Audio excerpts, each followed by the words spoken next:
السلام علیکم۔ آج کی سٹوری ہے دو روٹیوں کا حساب۔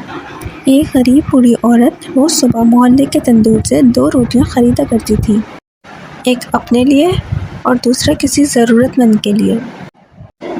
وہ ہمیشہ دوسری روٹی کھڑکی پر رکھ دیتی تھی اور کہتی، جو بھلائی کرو گے وہ تمہارے پاس واپس آئے گی۔ روز ایک لنگڑا آدمی آتا، روٹی اٹھاتا اور بغیر شکریہ کہے صرف اتنا کہتا، برائی تمہارے ساتھ رہتی ہے اور اچھائی ہمیشہ لوٹ کر آتی ہے۔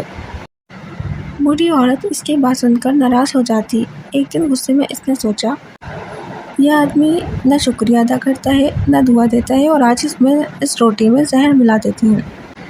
اس نے زہر ملایا، مگر جیسے ہی روٹی رکھنے لگی اس کے ہاتھ کانپ گئے۔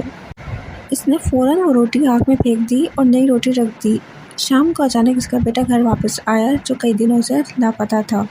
وہ کمزور اور بھوکا تھا۔ اس نے ماں سے کہا، آج اگر ایک لنگڑے آدمی نے مجھے راستے میں روٹی نہ دی ہوتی تو شاید میں زندہ نہ رہتا۔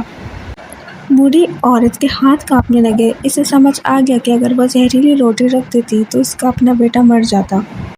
جو ہم دوسروں کے لیے کرتے ہیں وہ کسی نہ کسی شکل میں ہمارے پاس واپس ضرور آتا ہے۔